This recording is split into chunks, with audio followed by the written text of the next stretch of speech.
Saudamos você com a graça e a paz do Senhor Jesus. Que Deus abençoe a tua vida e hoje Ele possa abrir os teus olhos, fazer entender melhor a forma como Ele conduz as coisas e também encher o teu coração de fé para enfrentar aquilo que virá em breve. A mensagem de hoje tem o título Guerra Prolongada. Quando será? Por que acontecerá? Não está em causa se vai ou não haver guerra. É certo que vai. A Bíblia diz que vai, e a palavra de Deus é soberana. Agora, o porquê, qual o propósito disso, quando vai acontecer, é algo que merece estudo. Esse estudo se mostra bastante oportuno, considerando que nós estamos nas vésperas de um feriado de 7 de setembro, um dia onde se evoca a pátria, numa ocasião em que os ânimos estão levantados, a tensão está no ar, o conflito parece aproximar-se, ou talvez para alguns, iminente. O nosso país encontra-se fatiado, dividido. O que, em geral, não se sabe é exatamente aonde a faca passa para dividir. Ou seja, quantos de um lado e quantos de outro, ou quais exatamente de um lado e quais de outro. Isso ocorre não apenas no Brasil, como a Bíblia disse, as nações estão se irando, ou seja, estão se armando. E é interessante como de alguns anos para cá passou-se a ver-se com bons olhos a aquisição de armamentos, os treinamentos militares, deslocamento de tropas, de tanques, caminhões e outros materiais. O que em outras épocas deveria imediatamente colocar a população em estado de alarme, hoje é até visto com bons olhos. O que está acontecendo? Nós vamos descobrir pela palavra. Eu não vou adiantar o tema aqui. Mas o mais importante desse tema todo é por que vai acontecer. Qual é o propósito que Deus tem e como nós, cristãos, deveremos nos sair nesta época. Eu adianto que muita coisa do que você ouvirá, independente de qual seja a tua linha de pensamento ou a tua visão dos fatos de hoje, muito do que você vai ouvir vai contrariar aquilo que você pensa. E isso está em linha com a revelação bíblica. Por quê? Deus, via de regra, não acaricia o ser humano. Não elogia o ser humano, mas sim corrige-o naquilo que é necessário e contraria, na maioria das vezes, o seu ponto de vista. Mas antes de avançar, também quero adiantar que a mensagem deve trazer um conforto àqueles que já estão apreensivos com respeito àquilo que há de vir. Mas ainda antes da mensagem, nós vamos fazer aquilo que o Senhor nos ordenou, conforme está escrito na sua palavra. Hoje eu vou usar o texto de Lucas, capítulo 21. Gostaria de convidar os irmãos para que o lessem. A partir do versículo 1, a história é o momento já no final do ministério de Cristo, onde ele estava à entrada do templo e ele via uma caixa chamada de gasofilácio, onde se colocavam as ofertas. Olhando ele, viu, diz o texto, os ricos lançarem as suas ofertas na arca do tesouro e viu também uma pobre viúva lançar ali 2 pequenas moedas. E disse, em verdade vos digo que lançou mais do que todos esta pobre viúva, porque todos aqueles deram como oferta de Deus do que lhes sobeja. Mas esta, da sua pobreza, deu todo o sustento que tinha. Uma mulher com visão espiritual. Uma mulher com o coração agradecido a Deus por tudo que ele tinha feito por ela. Uma mulher que se confiava a Deus. E aí estão as razões pelas quais ela materializou sua confiança entregando aquilo que ela possuía naquele local. Deus estabeleceu o plano de dízimos e ofertas não porque ele precise de dinheiro, mas para provar o que há nos nossos corações e também trabalhar com o nosso egoísmo. O ser humano tende a adquirir, acumular, e Deus quer que ele se desprenda disso. Por isso ele estabeleceu este plano. E também ele estabeleceu a destinação dos recursos que chegassem até a igreja, os dízimos e ofertas. O objetivo é que o evangelho seja pregado a toda a nação, tribo, língua e povo. Nós estamos passando por um período onde o nosso caixa está um pouco apertado, devido aos compromissos cumpridos, mas graças a Deus, até aqui temos andado. Mas temos compromissos que ficaram no mês passado, no campo africano, e precisam ser cobertos. E agora virou o mês, temos novos compromissos. Para quem não conhece o ministério, há muitos trabalhos, há muitas iniciativas que estão em andamento. Nós temos o trabalho de evangelismo do litoral, de todo o Oceano Atlântico. Todas as cidades banhadas pelo Oceano Atlântico estão sendo objetos desse esforço do ministério, em todos os países. Também nós temos um trabalho de varredura do nosso país, com a mensagem do Evangelho Eterno, de Apocalipse 14. Esse trabalho está em curso e tem que continuar adiantando. Nós temos também obreiros de tempo integral que trabalham em países onde o Evangelho é pouco conhecido. Posso citar alguns países, por exemplo, Turquia, Egito. Nós temos um clamor da Etiópia, onde clama-se pelo envio de missionários. Temos estudado já o envio e ainda não nos foi possível por falta de verba. Mas Deus vai fazer com que possamos avançar. Para que ninguém se confunda ou entenda mal aquilo que estou dizendo, eu mesmo não vivo dos dízimos e ofertas do ministério, não faço uso deles para o sustento da minha casa. Também sou ofertante dizimista como você, tenho a minha atividade econômica, trabalho como pastor de forma voluntária. Obviamente isso me impõe algumas limitações no tocante ao próprio trabalho pastoral, porque não vou ter o mesmo tempo disponibilizado que outros que trabalhem full time pelo Evangelho. Mas assim sendo, penso eu que estou construindo tendas como o apóstolo Paulo, e a igreja e a causa de Deus, ela acaba de alguma forma sendo beneficiada pelo testemunho de que não há interesse econômico no meu trabalho. E não apenas no meu, mas de todos os colaboradores do Ministério Quarto Anjo, advertência final. Aqueles que aqui estão apoiando uma causa porque a amam. Porque aqui não há o que oferecer ao ser humano do ponto de vista material. Quem vem para trabalhar, vem para somar, vem para contribuir para que esta obra avance. Se você é um desses, será bem-vindo. Venha. Estaremos felizes de recebê-lo também. Você que conhece o trabalho do ministério ou está ouvindo agora e gostaria de encaminhar seus dízimos e ofertas para esta igreja, o Ministério Quarto Anjo Advertência Final, eu te darei agora, na sequência, o número de telefone e o WhatsApp e também o e-mail, para que você tome nota. Mas antes, eu só quero deixar algo esclarecido aqui.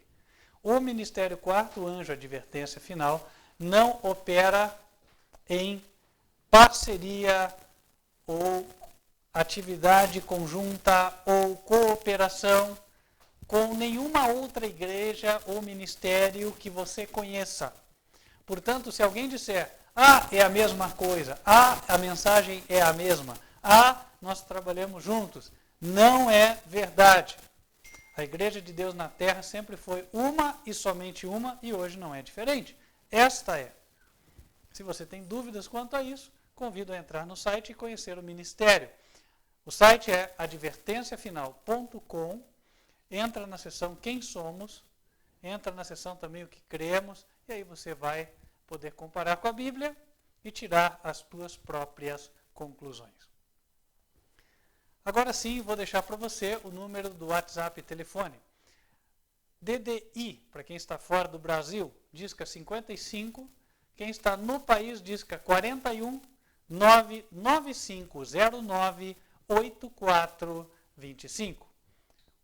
Ou entre em contato também por e-mail, contato@advertenciafinal.com.br. Vamos nos colocar em pé, vamos estar louvando a Deus. Enquanto estivermos louvando, aqueles que se prepararam poderão fazer a sua devolução.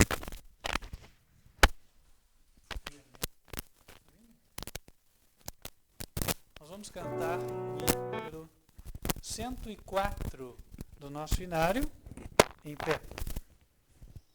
Meu melhor momento.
Nos colocar de joelhos e falar com Deus.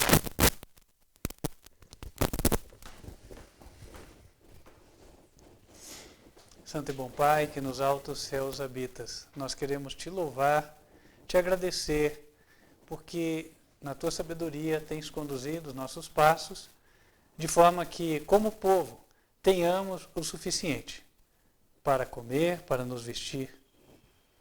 Assim, temos motivo de gratidão. Pedimos ao Pai que continues abençoando o teu povo nas suas atividades, que os teus santos anjos vão à frente abrindo portas, que cada um, Senhor, receba o que precisa, segundo a capacidade que o Senhor lhe concedeu de administrar. Pedimos a Deus também que nos faça contentar-nos com o que temos e fugir da avareza.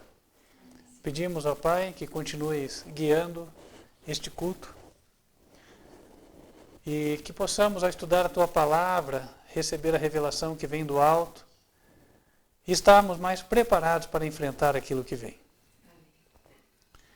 Quero te pedir também, ó Deus, que o Senhor possa abençoar os administradores desta obra, para que, em linha com o Teu plano universal, em harmonia com aquilo que o Senhor já revelou nas profecias, possam trabalhar para levar o Evangelho a toda a nação, tribo, língua e povo, levando a cruz com alegria. Abençoa-nos, ó Pai, para que a mensagem que vamos receber, ela possa fazer efeito nas nossas vidas, a fim de que tomemos as melhores decisões. E fortaleça a Tua igreja. Sabemos que os dias são maus, porém, há graça para enfrentarmos o que virá. E que ela esteja sobre nós, é o que pedimos, em nome de Cristo Jesus. Amém.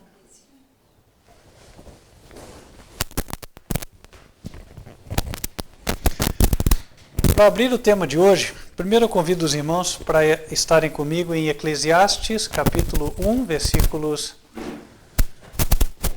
9 e 10, onde é dito: o que foi, isto é o que há de ser, e o que se fez, isso se tornará a fazer, de modo que nada há novo debaixo do sol. Há alguma coisa de que se possa dizer, vê, isto é novo? Já foi nos séculos passados que foram antes de nós. Então, nós estamos repetindo a história. Obviamente a história se repete, mas os atores, os protagonistas são outros, porque no passar dos séculos as pessoas morrem. Então, se hoje repetimos a história, nós cumprimos papéis que já foram cumpridos antes, mas somos indivíduos distintos. Isso ocorre também no contexto das nações. Nações hoje repetem a história de nações da antiguidade. E assim Deus nos revela aquilo que há de acontecer, e não só isso. Através dos erros e acertos identificados no passado, podemos entender quais são as melhores escolhas para o presente. Assim, sem mais delongas, nós vamos entrar no tema de hoje, que encontra-se em Daniel, capítulo 10 e 11. Em Daniel capítulo 10, no versículo 1, o profeta diz: no terceiro ano de Ciro, rei da Pérsia, foi revelada uma palavra a Daniel, cujo nome se chama Beltesazar. E a palavra é verdadeira e trata de uma guerra prolongada. E ele entendeu essa palavra e teve entendimento da visão. Mais tarde, no mesmo dia, o anjo veio para esclarecer o significado da visão. No versículo 11, o anjo diz: Daniel, homem muito amado, está atento às palavras que te vou dizer e levanta-te sobre os teus pés, porque eis que te sou enviado.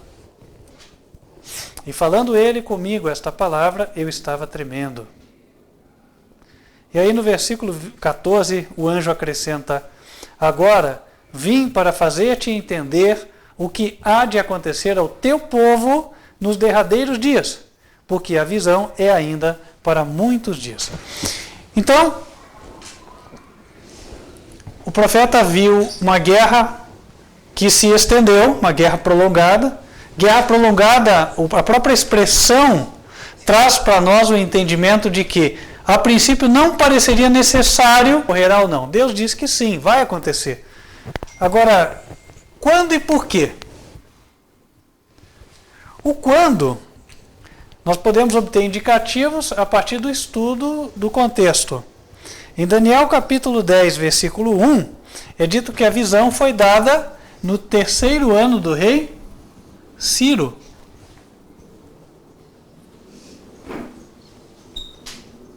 Então vou colocar aqui, terceiro ano de Ciro. Em que contexto isso aconteceu?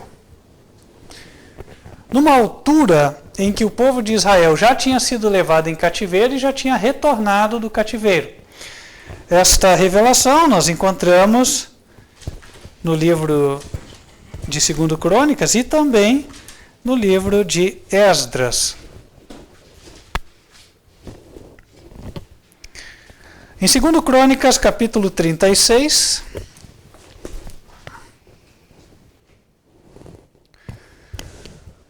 é dito assim, no versículo 15: E o Senhor, Deus de seus pais, lhes enviou a sua palavra pelos seus mensageiros, madrugando e enviando, porque se compadeceu do seu povo e da sua habitação. Porém, zombaram dos mensageiros de Deus e desprezaram as suas palavras e escarneceram dos seus profetas, até que o furor do Senhor subiu tanto contra o seu povo, que mais nenhum remédio houve.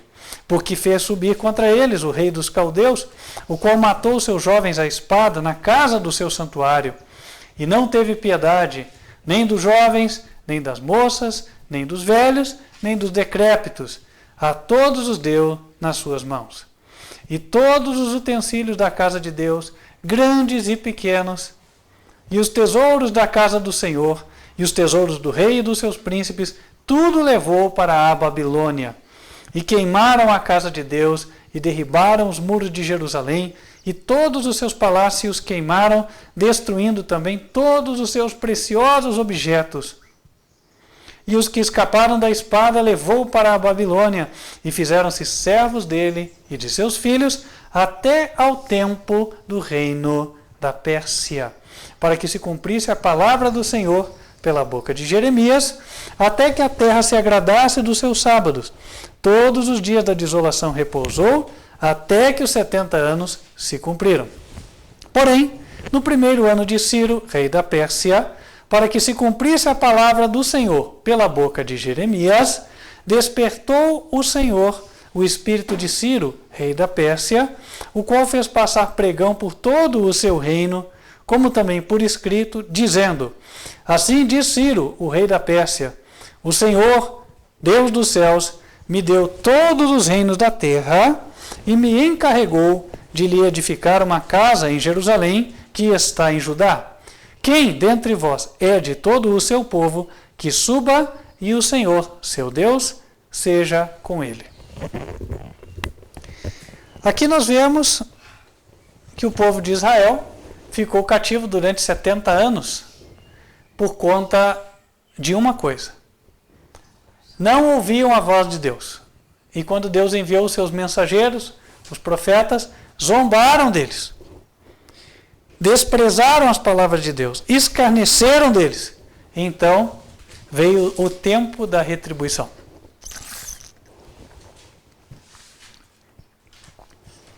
E aí ficaram 70 anos cativos até o primeiro ano de Ciro. No primeiro ano de Ciro foram libertados. Vou colocar aqui no gráfico. Então os 70 anos transcorreram-se desta forma. Aqui, finalizando no primeiro ano de Ciro.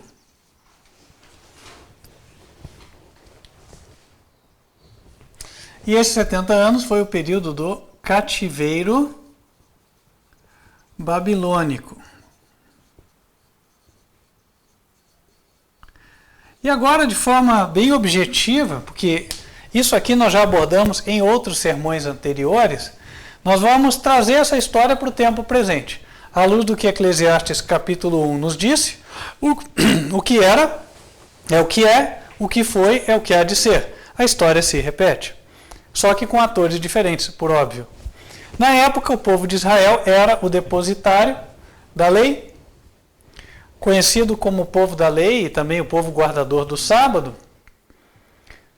Os babilônios, os caldeus, eram os adoradores de imagens e eram os dominantes do mundo. E aconteceu que durante 70 anos o povo judeu foi colocado sob cativeiro, e durante este período o povo ficou privado dos seus privilégios. Um deles era adorar a Deus segundo tinha aprendido. Por quê? O próprio templo de Jerusalém foi destruído e na terra para onde eles foram levados não tinham essa liberdade. Um exemplo disso nós encontramos no livro de Daniel, capítulo 3, a famosa história da estátua de ouro que o rei da Babilônia, Nabucodonosor, fez e ordenou que todos a adorassem. Ora, quando os 3 amigos de Daniel, de nome Sadraque, Mesaque e Abednego, se recusaram a adorar, foram lançados na fornalha de fogo ardente. E não houvesse Cristo especialmente se interposto, aqueles 3 jovens teriam morrido naquela fornalha. Portanto, a prova está aí de que não havia liberdade religiosa na Babilônia. Nos nossos dias, vou trazer o paralelo, pode ser que muita gente não se agrade do que vai escutar, porém é a verdade. O povo conhecido como o povo guardador do sábado de 2 séculos para cá é o povo, ou a igreja adventista do 7º dia. E a igreja que protagoniza, ou seja, que tem o domínio no mundo, do ponto de vista da política, inclusive, é a Igreja Católica Apostólica Romana. Por isso não é sem causa que o Papa sempre está em evidência no horário nobre, no jornal, e interferindo na política das nações. É o líder mundial que mais faz isso. E ocorreu que na Igreja Adventista também ela foi submetida a um cativeiro babilônico, de forma doutrinal. Em 1931, ocorreu uma mudança nesta igreja. Até então, ela não cria na Trindade, mas em 1931, no seu livro do ano, chamado Yearbook,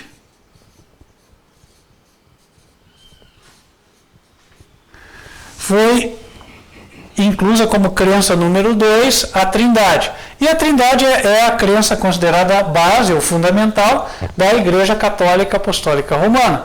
Então, doutrinalmente falando, iniciou-se um cativeiro babilônico.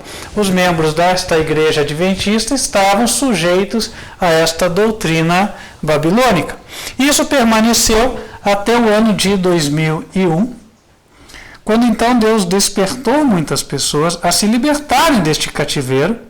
E nós, hoje, do Ministério Quarto Anjo Advertência Final, somos um fruto desta liberdade que Deus deu. Não cremos na Trindade, cremos no que a Bíblia diz. Em 1 Coríntios, capítulo 8, versículo 6, a Bíblia diz: para nós há, no sentido de existir, um só Deus, o Pai.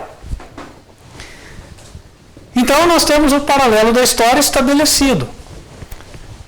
Depois de 2001, ou melhor, os 70 anos de cativeiro finalizam-se em 2001. Assim sendo, notem que isso coincide com o primeiro ano de Ciro, no nosso gráfico. Para eu saber a que ano corresponde o terceiro ano de Ciro da Era Antiga, basta eu avançar, agora ficou fácil. Ora, 2001 é o primeiro ano, o terceiro ano será 2003. O segundo seria 2002, correto? Então é o equivalente de 2003. Esta revelação de Daniel, nós podemos entendê-la neste ano. E de fato, quando Deus me deu o entendimento deste capítulo, ou daquilo que vamos estudar aqui, era ano de 2003.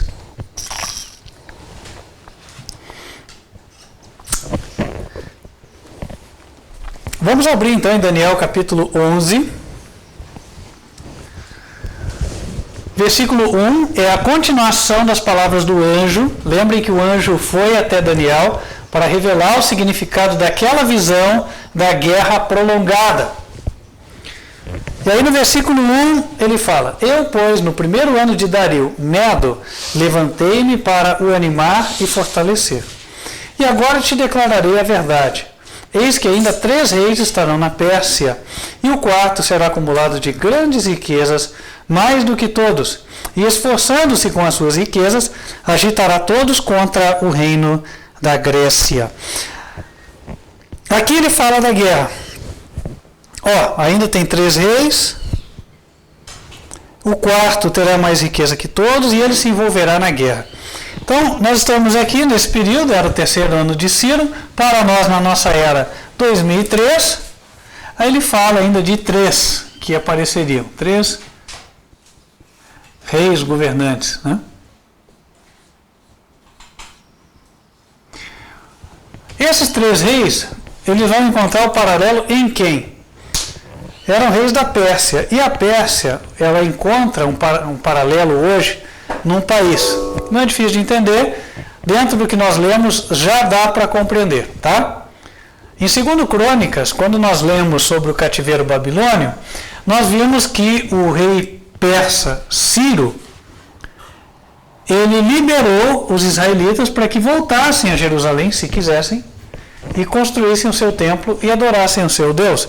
Portanto, ficou marcado o Império Persa como um império onde a liberdade religiosa foi respeitada. E enquanto ela foi respeitada, esse império prosperou. Por isso o anjo disse: no início do reinado de Dario o Medo, eu vim para o fortalecer e animar. O reino, quem conhece a história sabe, era composto não apenas dos persas, mas também dos medos. Era uma união de 2 povos, medos e persas. O primeiro governante foi Medo, foi Dario, mas depois disso os outros governantes foram persas. E lá em 2 Crônicas, capítulo 36, verso 23, nós lemos o seguinte: assim diz Ciro, rei da Pérsia: o Senhor, Deus dos céus, me deu todos os reinos da terra e me encarregou de lhe edificar uma casa em Jerusalém que está em Judá. Quem dentre vós é de todo o seu povo, que suba, e o Senhor seu Deus seja com ele. Aqui nós vemos a prova de que havia liberdade religiosa. E hoje há uma nação que ainda é conhecida como o bastião da liberdade, o reduto da liberdade, o país para o qual as pessoas que têm o sonho de construir algo, que não podem em seus países pela falta de liberdade, elas vão para lá. Esse país é os Estados Unidos da América. Então, os reis, ou melhor, o Império Persa tem o seu paralelo nos Estados Unidos. E aí, nós podemos encaixar nas palavras do anjo. O anjo, nesta época, o que para nós seria 2003, disse: ainda virão 3 reis. Os Estados Unidos é governado por presidentes, então no caso seriam presidentes americanos. Há muito mais argumentos que nós podemos citar aqui em favor desse paralelismo, mas eu vou deixar isso para quem tiver interesse estudar pelo livro publicado sobre Daniel 11. Quem tiver interesse, entre no nosso site, advertenciafinal.com, lá está o livro. Até porque o que lá é explicado em muitas páginas, eu gastaria muito tempo para explicar aqui.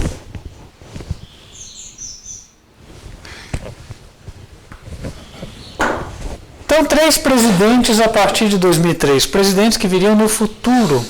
E o 4º presidente se envolveria na guerra. Eu colocaria o 4º aqui. E aqui o evento guerra. Guerra esta que será prolongada.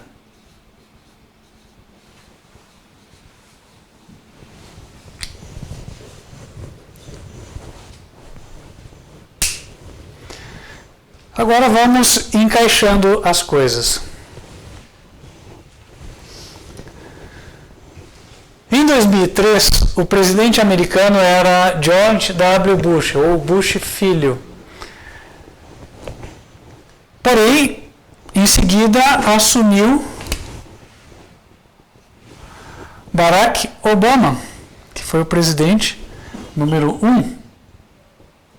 Isso foi em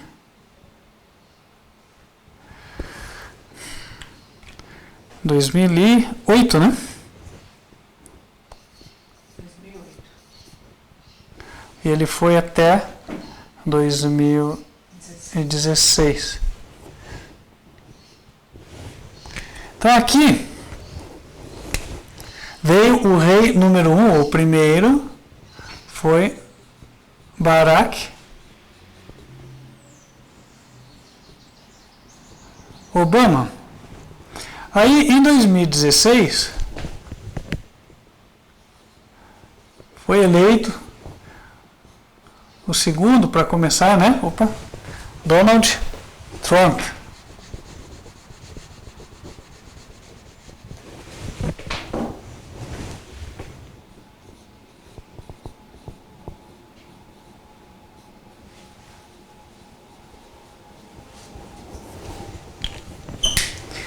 E nós estamos em 2021, mas em 2020 foi eleito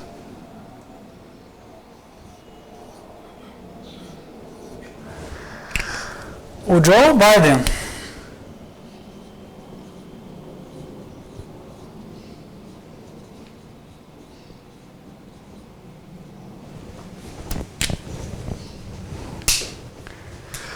E estamos nós nos aproximando do período indicado pelo anjo. No quarto, nós teremos o início desta guerra, o quê?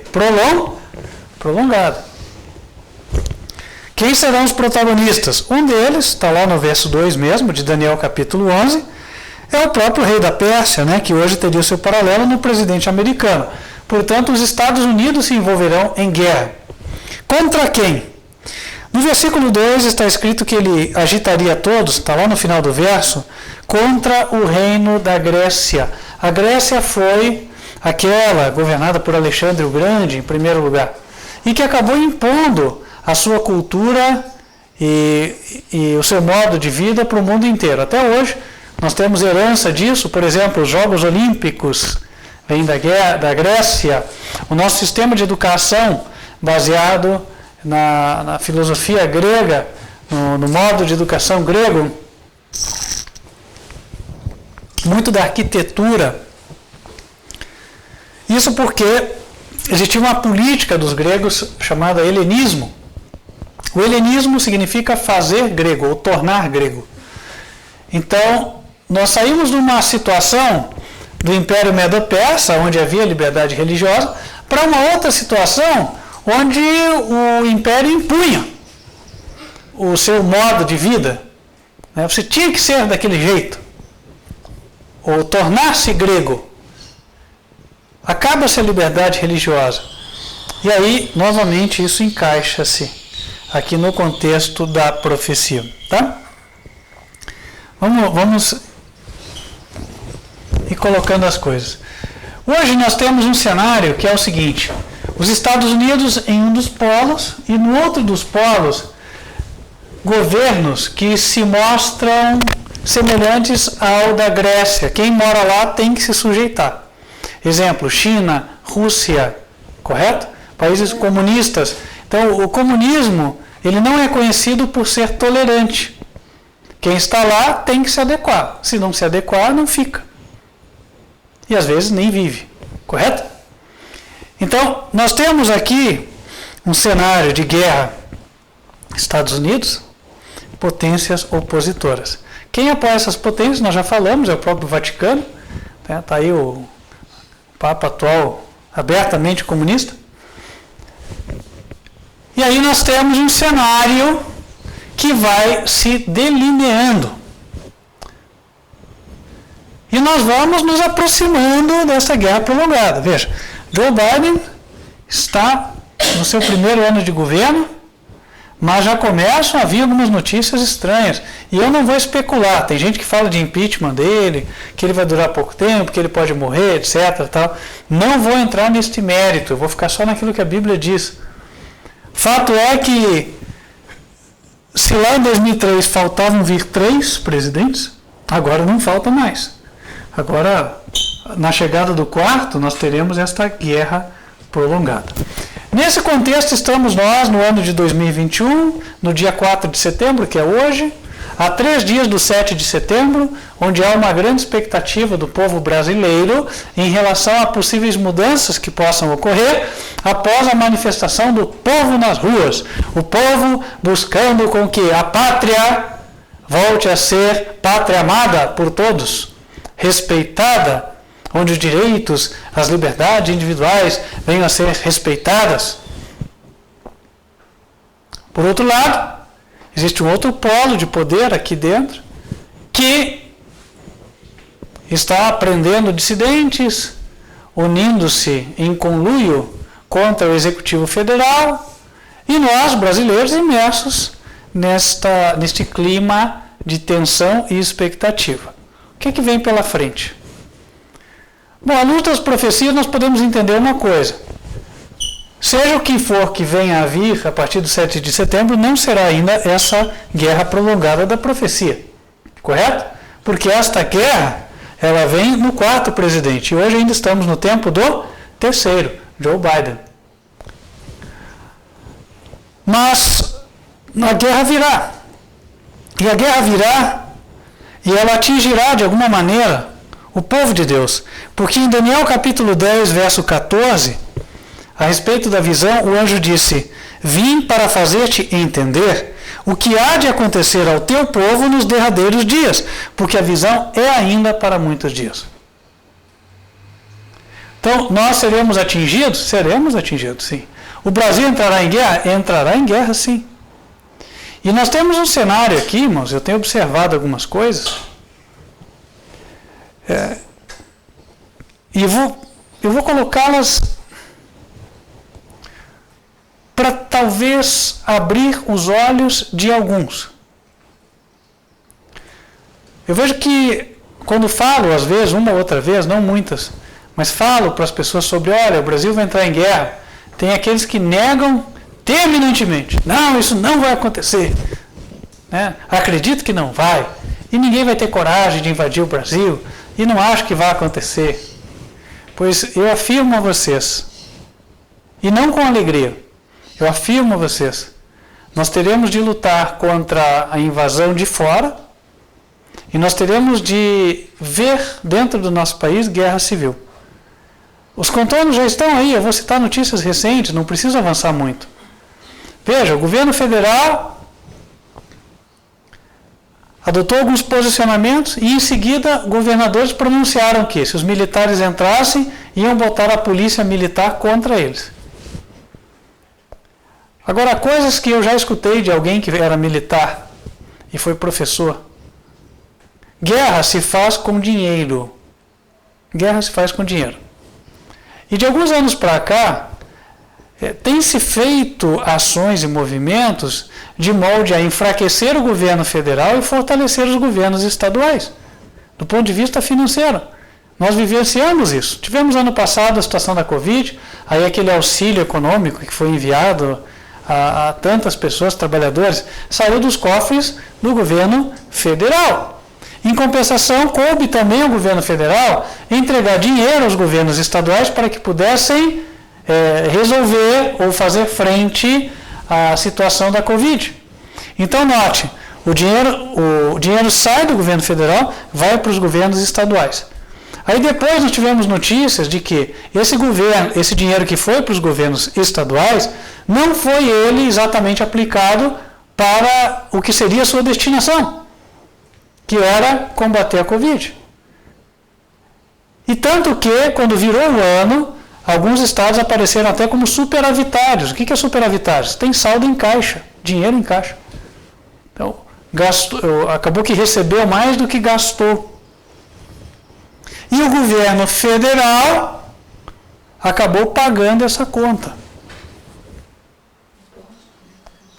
Além disso, temos mais recentemente a situação dos combustíveis.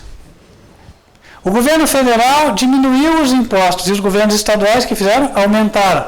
Eu só ouvi uma notícia ou outra, mas agora eu tenho a prova aí para poder colocar para vocês. Eu não sei se todos os postos de combustível já estão fazendo isso, mas na minha cidade, o posto de combustível colocou uma plaquinha e eu tive a curiosidade de ler.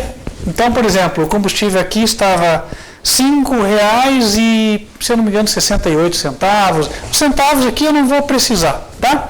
Mas um pouco menos de R$6. E aí eles estratificavam o que era o imposto federal e o imposto estadual. Imposto federal na casa dos 70 centavos, se não me falha a memória. O imposto estadual, R$1,40. Correto? Então, impactando o dobro. Então, peraí, o governo federal reduziu o imposto sobre o combustível, o estadual aumentou. Então, o federal perdeu a arrecadação, enquanto o estadual aumentou a arrecadação. Simples assim. E fora isso, nós temos outras questões que levaram o governo federal a efetuar a sangria de recursos. Por exemplo, a questão ambiental. Tanto se falou mal do Brasil lá fora, o que foi feito? Enviou-se todo um efetivo lá para a Amazônia, certo? Para custear. Isso tem custo, não é de graça. Nós já falamos outras vezes que também isso tem outro pano de fundo, que é justamente fazer a contenção da invasão que deve vir pelo norte. Então, meus queridos irmãos, nesse contexto, sabe o que nós temos? Além disso, faltou só um ponto aqui para a gente fechar. Nós temos uma divisão política entre o governo federal e os governos estaduais, alguns. Então, o que isso nos mostra para frente, para as cabeças pensantes? Tá? Daqui a algum tempo, nós teremos uma guerra e, eventualmente, dentro do próprio país, levante de guerrilha de determinados estados que são contrários ao governo federal. E isso vai provocar, isso, inclusive, que eu vou dizer agora, é o que eu já ouvi até de um site que é especialista nisso, né? Esse tipo de guerra, ele gera grandes movimentações de população. Obviamente, os civis querem escapar da violência, não querem ficar nas zonas de conflito. É o que vocês veem hoje acontecendo na Síria, Líbano, Afeganistão, outros lugares, aplicado ao contexto do nosso país. Mas por que Deus vai permitir tudo isso? Ora, nós lemos aqui em Daniel o que vai acontecer, o teu povo, diz aqui nos últimos dias. Por que aconteceu com o povo de Israel? Porque aconteceu a mesma coisa, o povo foi invadido, né? Jerusalém foi conquistada, eles foram levados cativos, e vai acontecer aqui nos nossos dias. Detalhe, esta guerra da Pérsia contra a Grécia foi vencida pelos intolerantes, pelos gregos. O que indica que, aqui no tempo do fim, embora os Estados Unidos sejam a superpotência, em algum momento eles serão derrotados. E sendo eles derrotados, o Brasil, como parceiro dos Estados Unidos, também será derrotado. Então, há aqueles que dizem, nossa bandeira jamais será vermelha. Eu gostaria muito que fosse assim, mas eu não posso afirmar. Mas por que então que Deus ia permitir que aqueles que estão eventualmente obrando o mal tenham ascendência, venham dominar? Eles vão dominar por algum tempo. Assim como também a Babilônia dominou por um tempo. Qual é o propósito de Deus nisso? Sabe qual é o propósito? O propósito de Deus é fazer com que você, eu e a população brasileira se tornem humildes de fato. Outro dia li um texto que é plenamente verdade, que dizia assim, nós não temos nenhum 50º da humildade que deveríamos ter. Lá em 2 Crônicas, capítulo 36, nós até lemos o texto. E Deus permitiu que o território onde estava o povo de Deus fosse invadido. Verso 15. E o Senhor, Deus de seus pais, lhes enviou a sua palavra pelos mensageiros, madrugando e enviando-lhes, porque se compadeceu do seu povo e da sua habitação. Porém, zombaram dos mensageiros de Deus e desprezaram as suas palavras e escarneceram dos seus profetas, até que o furor do Senhor subiu tanto contra o seu povo, que mais nenhum remédio houve, porque fez subir contra eles o rei dos caldeus, o qual matou seus jovens à espada, etc, etc, a gente já viu, né? Nem teve piedade dos jovens, das moças, dos velhos, dos decrépitos, e levou também os tesouros, os utensílios da casa de Deus. O povo brasileiro terá as suas posses que ajuntou roubadas. Muitos brasileiros serão escravizados, assim como aconteceu com os israelitas também. E por que Deus vai permitir? Justamente porque hoje, em tempo de paz, fala-se a palavra e não quer ouvir. Fala-se da profecia e eles só falta dizer, não profetizem para nós. Dizem, isso não vai acontecer. Desprezam, escarnecem. Mensagens como esta aqui são desdenhadas. E aí chega uma hora que não tem mais remédio. Quantas vezes, meus queridos irmãos, Deus tem nos levado a conclamar povo, nação, líderes de igreja ao arrependimento, a voltarem à obediência aos 10 mandamentos. Quantas vezes? Só esse canal do YouTube já tem mais de 1.000 vídeos ao todo. De sermões numerados, mais de 700. Estamos indo para 8 ou 9 anos já, só com esse canal. Mas antes dele tivemos programa de televisão com uma abrangência relativa no território nacional, de 2008 a 2011. E essa mensagem, quantos conversos trouxe até hoje? Posso dizer, mesmo entre nós, os que aqui estão conosco, aí cada um faça a sua autoanálise, porque eu não vou aqui apontar dedo, mas assim, será que diante de tanta luz que o Senhor tem dado, nós temos vivido em harmonia com ela? Em consonância com esta mensagem, ou seja, em obediência? E aí, sabe o que acontece? Deus no céu está vendo, Ele dá tempo. Olha só, eu já falei de anos, não é de 1 ou 2 dias, é muito tempo. Mas o povo não dá ouvidos. Aí sabe o que Deus vai fazer? Por que o povo não dá ouvido hoje? O povo não dá ouvido porque está preocupado em ganhar dinheiro, em se formar, em viajar, em prazeres, passeios, etc. Não é assim? Então Deus vai tirar tudo isso aí. Acabou, pronto. Por quê? Por misericórdia. Para que daí a pessoa que antes estava focada em todas estas coisas que não vão trazer a salvação da sua alma, agora ela tenha no que pensar. E ela vai clamar a Deus e buscar a salvação da sua alma e a formação do caráter. É por isso que Deus vai permitir que venha a guerra prolongada, não é por outra razão. Deus não tem alegria na miséria que uma guerra traz. Não tem. Deus não tem prazer no que vai acontecer. Não tem. Mas virão dias tenebrosos aí. E você, aconselho, não faça como os discípulos de Cristo fizeram. Jesus, quando falava que o Filho do Homem seria morto, o que os discípulos faziam?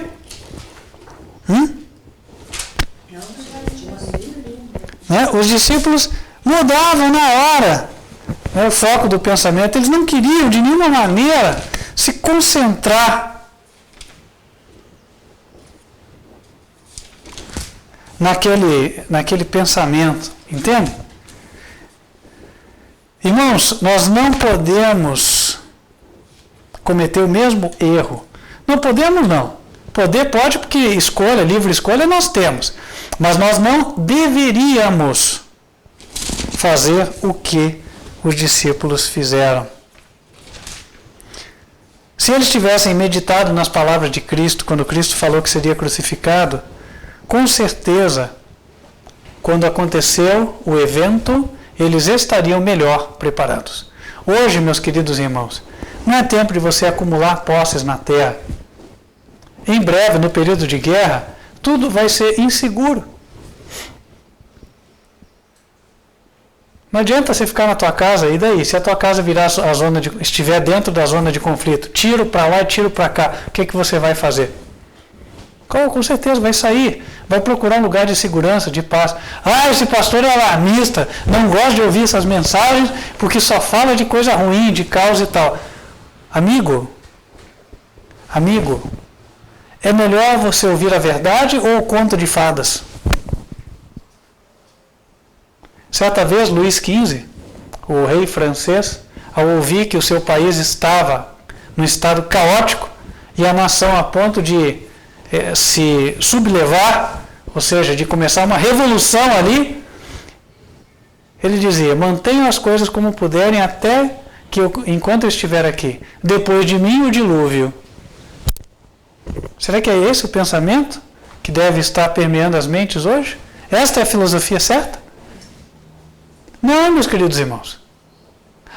Eu vou mudar através da passeata do 7 de setembro e tal. Eu vou dizer uma coisa. O mal da parte do céu já está pré-determinado contra o nosso país.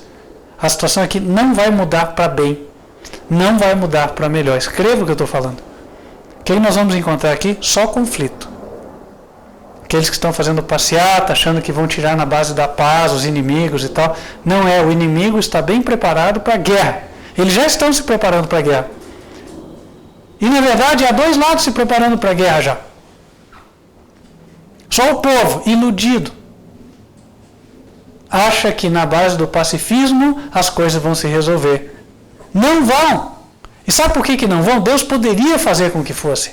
Se o povo fosse sensível a ouvir a sua palavra, se o povo se desviasse das coisas vãs que perecem com o uso, se voltassem para ele, para obedecer às suas leis, deixassem de praticar o mal, deixassem de se corromper com propina, deixassem de roubar os outros, de mentir, de matar, de buscar só os prazeres. Isso é o que precisava. Se o Brasil quiser ter momentos de paz, então deve se pôr de joelhos, não só para fazer ecumenismo e orar. Cada um continua na sua, só vamos orar juntos. Esqueça isso. Deus não vai ouvir essa oração. Deus não suporta a iniquidade associada ao ajuntamento solene. Mas qual oração Deus ouviria? Quando o povo se humilhasse, pedisse perdão pelas próprias faltas. Aquele que recebe propina, deixa de receber. Aquele que oferece, deixa de oferecer. Aquele que cola na prova, deixe de colar. Aquele que desonra os seus pais, deixe de desonrar. Aquele que está simpatizando com gay, lésbica, transexual, deixe de simpatizar. E seja homem ou mulher, como Deus os estabeleceu nesta terra. Aquele que está pregando a baderna, a desordem, a anarquia, deixe de fazê-lo. Aquele que confia que tem costa quente para fazer o crime, deixe de fazer o crime e confiar nas costas quentes que tem, de quem diz, faz que eu garanto. Que a nação se humilhe diante de Deus e realmente tenha o desejo de mudar. Assim, o nosso país pode salvar-se da ruína. É a única maneira. Mas se assim não o fizer, meus queridos irmãos, não é a passeata que vai resolver, não é trancar a rua e a estrada que vai resolver, e nem vai ser pegar em armas que vai resolver. Deus quer salvar as almas da nação. E para salvar precisa que elas sejam humilhadas. Bom, o homem tem escolha. O homem pode ele mesmo tomar a decisão de se humilhar, que é o caminho menos dolorido. Mas se ele se recusar a fazê-lo, então as circunstâncias vão obrigá-lo a fazê-lo. E é por isso que a guerra virá. E aí sim, por meio da guerra, um remanescente será salvo, como foi na época da Babilônia. Muitos dos que foram levados em cativeiros voltaram-se ao Senhor e se converteram. E este é o propósito de Deus com esta guerra prolongada. Porque Deus, segundo a Bíblia revela, ele tem um propósito em relação à humanidade. Qual é? Abram comigo em 2 Timóteo.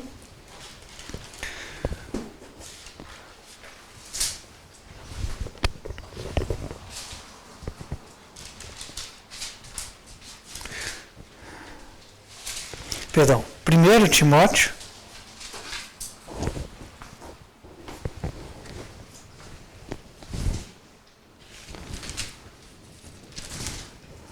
capítulo 2, versículos 3 e 4.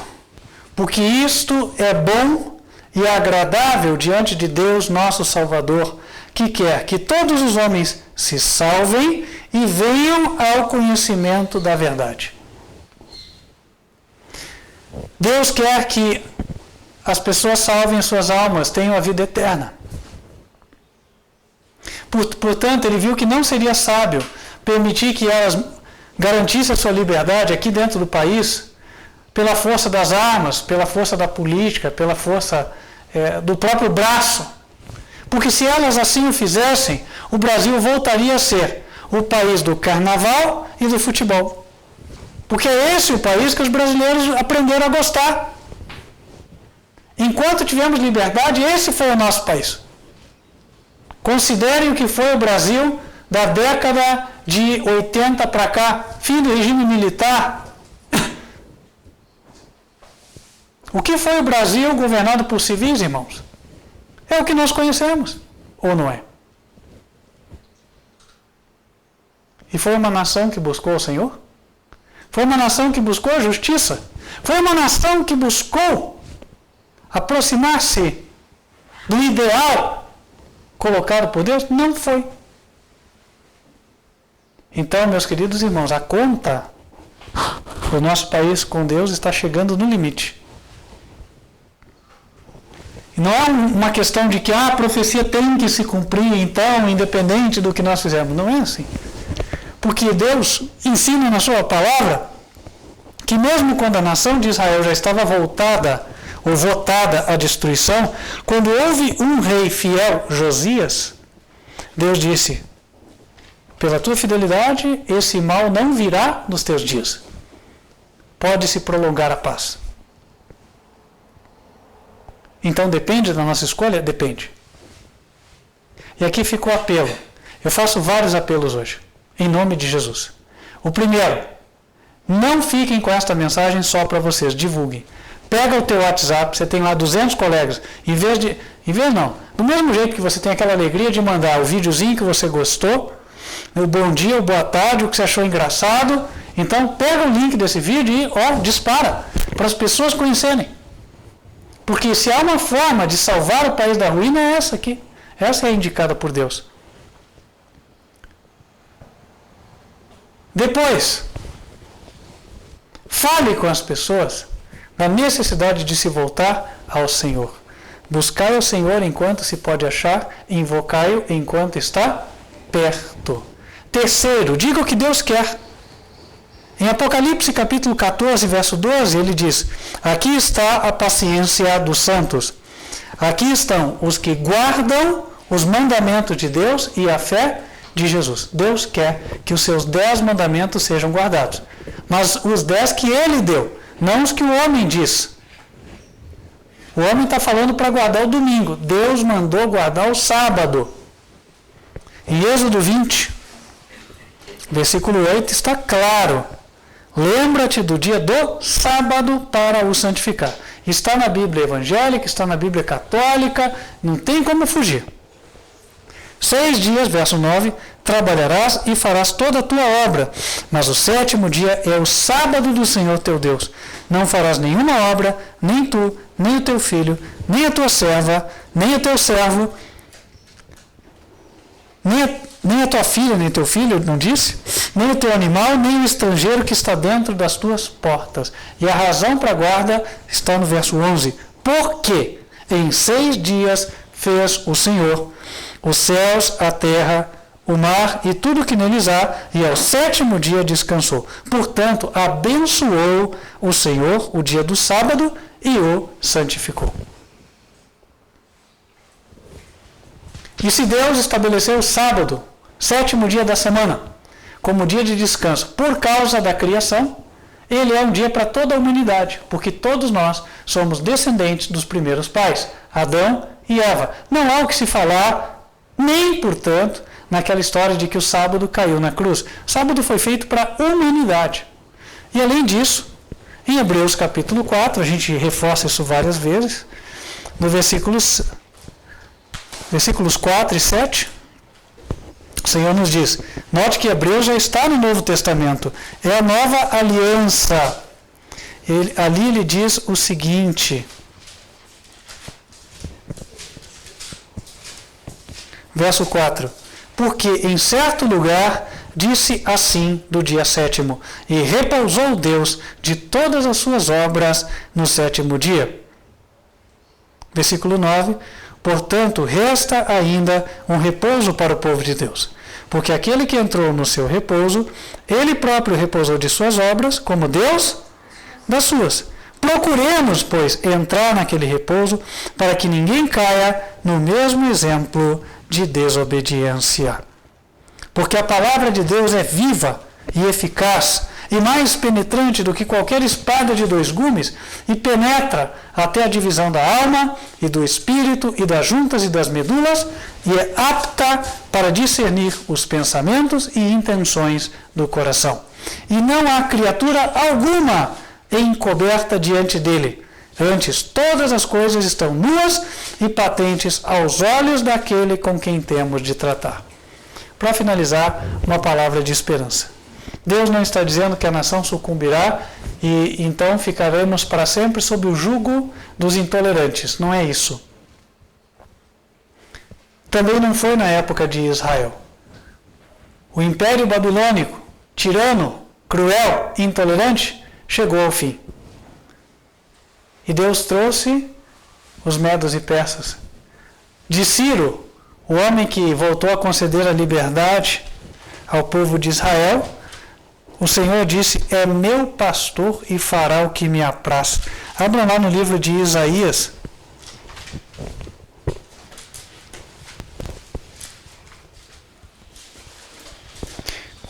Isaías capítulo 45, versículo 1.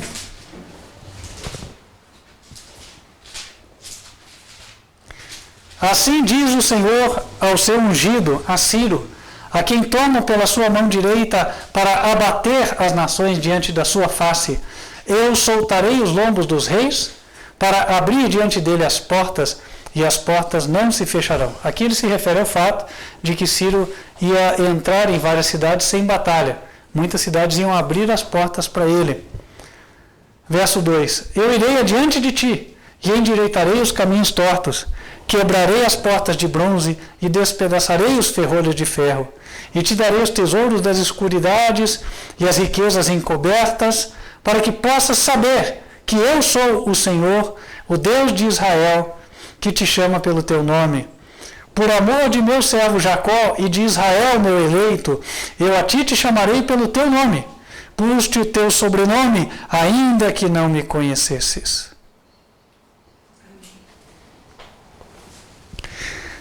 Deus chamou a Ciro para libertar.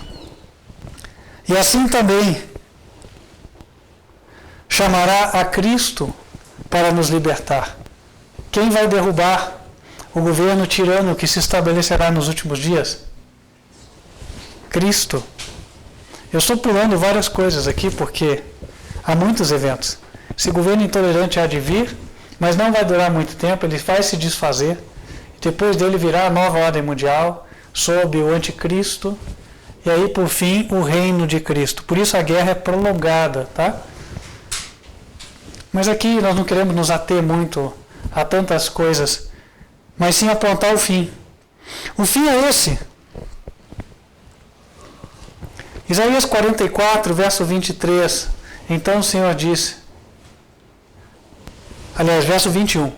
Lembra-te dessas coisas, ó Jacó, e tu, Israel, porquanto és meu servo, eu te formei.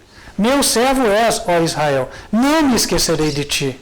Desfaço as tuas transgressões como a névoa e os teus pecados como a nuvem. Torna-te para mim, porque eu te remi.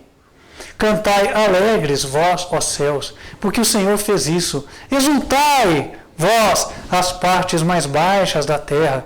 Vós, montes, retumbai com júbilo.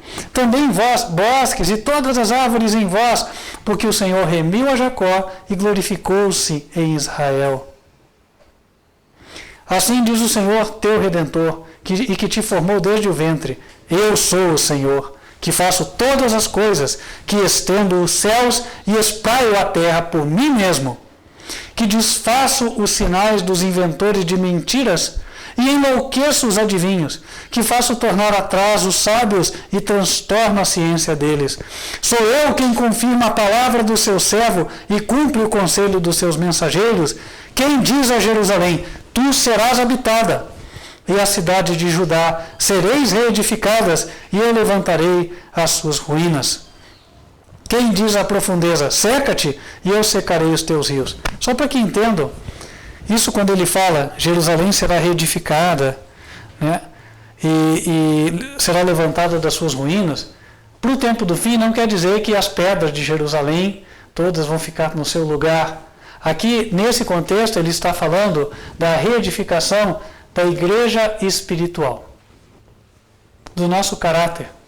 O apóstolo Paulo, quando ele fala da igreja, no livro de Efésios, no capítulo 2 de Efésios,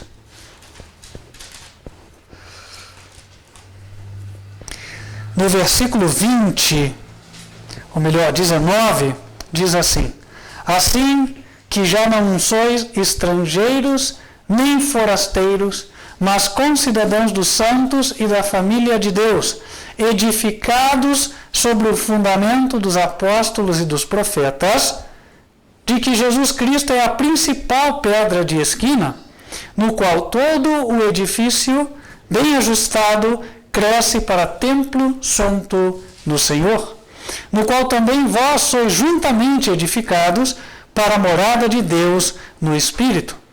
E esta edificação acontece como? Versículo 17.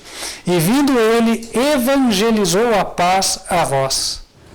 Portanto, através da pregação do Evangelho, é feita a construção de almas, do nosso caráter, como se nós fôssemos pedras vivas. Isto é o que acontece. E agora, terminando, voltando para Isaías 44, faltou lermos o verso 28. Depois de Deus dizer que Ele é que leva o seu povo a ser reedificado, Ele é que vai proporcionar a construção do nosso caráter nos últimos dias, através dessa experiência aflitiva da guerra. Então, no versículo 28, emenda: quem diz de Ciro, é meu pastor e cumprirá tudo o que me apraz, dizendo também a Jerusalém, sei edificada, e ao templo, funda-te. Meus queridos irmãos, este é o bom propósito de Deus. Ciro não existe mais, por óbvio, mas como a história se repete com outros protagonistas, nós temos aquele que fará o papel que Ciro fez na época, e este será o nosso Senhor Jesus Cristo. E há de libertar-nos do jugo e levar a sua igreja fiel e obediente ao céu. Amém. Fica o apelo do Senhor a todos nós. Quem quer entrar em concerto com Ele hoje, para ser fiel a Ele até o fim, obediente aos seus mandamentos pela fé de Jesus? Que assim seja, em nome do Senhor Jesus Cristo. Estendo apelo a você que está nos assistindo. Você foi tocado, quer dar o passo do batismo, quer se preparar e unir-se à Igreja de Deus, do Ministério Quarto Anjo, Advertência Final, entre em contato através deste número de telefone e WhatsApp. Se estiver fora do Brasil, diz que 55, no país 41 99157 9509 8425.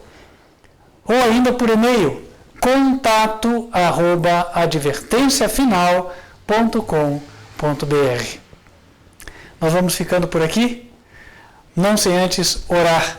Vamos falar com Deus, encomendar nossas almas a Ele e pedir que Ele desde já nos prepare.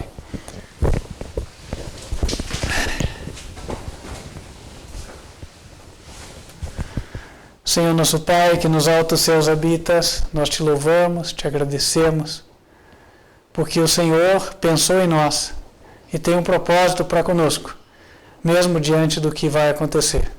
Queremos encomendar-nos a Ti, pedir que o Senhor nos guie, perdoe os nossos pecados, leva-nos a aprender a justiça e o caminho da mansidade, da humildade e da mansidão, perdão, enquanto ainda há tempo de paz. E prepara, Senhor, o Teu povo. Esteja com esta nação, opera, Senhor, neste 7 de setembro, e que os Teus anjos retenham os quatro ventos, enquanto ainda há a possibilidade do povo desta nação se arrepender. E que também o Senhor possa operar em todas as demais nações da terra, para que aqueles que são Teus, mas hoje vagueiam em trevas, possam encontrar a verdade do Evangelho através da nossa pregação.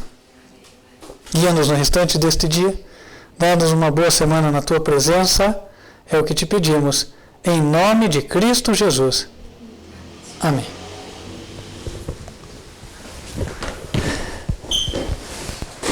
Nós vamos ficando por aqui, mas convido você a acompanhar o Ministério pelo site advertenciafinal.com e lá encontrar o link para os vídeos que estão no Vimeo e também no canal youtube.com/advertência final.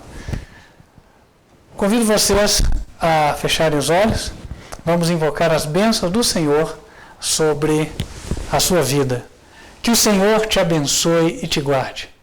Que o Senhor faça resplandecer o seu rosto sobre ti e de ti tenha misericórdia. Que o Senhor levante sobre ti o seu rosto e te dê a paz. Amém. Que Deus te abençoe e espero que estejamos juntos nas próximas oportunidades. Até lá.